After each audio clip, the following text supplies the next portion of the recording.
Hello everyone, welcome back to my channel. ఈ వీడియోలో AP inter second year Sanskrit grammar discuss చేద్దాము. Last వీడియోలో 15th Roman complete అయిపోయింది. ఈ వీడియోలో 14th రోమన్ అనమాట. మీ పేపర్లో 14th రోమన్లో శబ్దాలు ఇస్తారనమాట. 4 శబ్దాలు ఇస్తారు, మీరు 2 అటెంప్ట్ చేయాలి. ఒక్కొక్కటి 6 మార్క్స్, టోటల్గా 12 మార్క్స్ 14 సెక్షన్కి. ఫస్ట్ ఆ అనేదేమో పుల్లింగ శబ్దాలు, సెకండ్ ఆ అనేది స్త్రీలింగ శబ్దాలు. మీకు పుల్లింగ శబ్దాల్లో 4 ఉంటాయి, ఖచ్చితంగా మీరు 4 చదవాలి, దాంట్లోంచి ఒకటి ఇస్తారు. నెక్స్ట్ స్త్రీలింగ శబ్దాల్లో కూడా 4 ఉంటాయి, దాంట్లోంచి ఒకటి ఖచ్చితంగా ఇస్తారు. కాబట్టి మీరు శబ్దాల్లో 8 ఉంటాయి, 8 ఖచ్చితంగా చదవాలి. ఈ వీడియోలో పుల్లింగ శబ్దాలు డిస్కస్ చేద్దాం, నెక్స్ట్ వీడియోలో స్త్రీలింగ శబ్దాలు డిస్కస్ చేద్దాం. ఫస్ట్ పుల్లింగం చకారాంతః పుల్లింగః జలముక్ శబ్ద.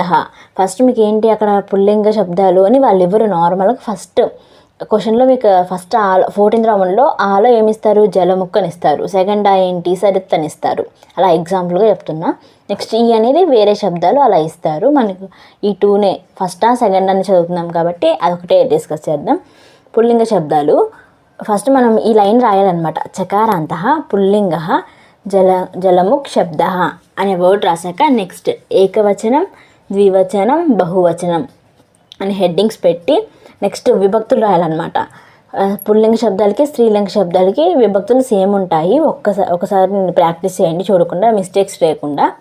ఫస్ట్ ఏకవచనంకి ఏం రాస్తాం, జలము, జలముచౌ, జలముచః అని స్లైన్ అదే ఏకవచనానికి ఒకటి, ద్వివచనానికి ఒకటి, బహువచనానికి ఒకటి రాసి ఆ విభక్తి పేరేంటి, ప్రథమ విభక్తి అలాగే రాస్తాం. నెక్స్ట్ అంతే, హే జలము, హే జలముచౌ, హే జలముచః.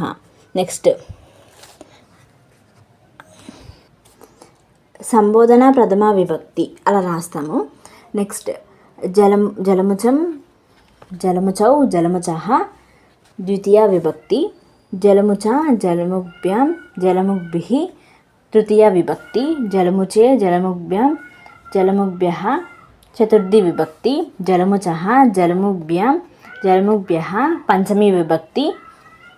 నెక్స్ట్ జలముచం, జలముచౌ, జలముచాం షష్ఠి విభక్తి. జలముచ్చి, జలముచౌ, జలముక్షు సప్తమి విభక్తి. అలాగా సప్తమి విభక్తి వరకు 8 వస్తాయి అన్నమాట. 8 ఖచ్చితంగా మిస్టేక్స్ లేకుండా రాయాలన్నమాట. నెక్స్ట్ జకారాంతః పుల్లింగః వనిక్ శబ్దం. వనిక్ శబ్దం కూడా సేమ్ వనిక్ అని ఇస్తారు. ఏకవచనం, ద్వివచనం, బహువచనం, విభక్తులు మాత్రం ఖచ్చితంగా రాయాలి.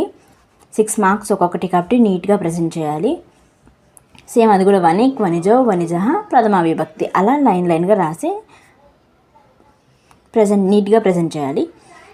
నెక్స్ట్ థర్డ్ వన్, తకారాంతః పుల్లింగః భవత్ శబ్దః. ఇక్కడ ఏమంటున్నారు, నెక్స్ట్ ఇది పుల్లింగః అని రాయాలి, ఎందుకంటే అవి పుల్లింగ శబ్దాలు కాబట్టి పుల్లింగః భవత్ శబ్దః అని ప్రజెంట్ చేయాలి. భవాన్, భవంతౌ, భవంతః ప్రథమ విభక్తి. సేమ్ హెడ్డింగ్స్ కూడా అలా పెట్టి ప్రజెంట్ చేయాలి. అన్ని 8 ఉంటాయి, 8 మర్చిపోకుండా నీట్గా ప్రజెంట్ చేయండి. నెక్స్ట్ ఫోర్త్ వన్, నకారాంతః పుల్లింగః రాజన్ శబ్దః. ఏకవచనం, సేమ్ దీనికి కూడా ఏకవచనం, ద్వివచనం, బహువచనం, విభక్తి అని హెడ్డింగ్ పెట్టి రాజా, రాజానౌ, రాజానః ప్రథమ విభక్తి. హే రాజన్, హే రాజానౌ, హే రాజానః సంబోధన ప్రథమ విభక్తి. అలా అన్ని 8 విభక్తుల దాకా రాస్తామన్నమాట. 8 లైన్స్ రాస్తాం. నీట్గా ప్రజెంట్ చేయండి. ఈ వీడియో కనుక మీకు నచ్చితే please like, share and subscribe. Thank you.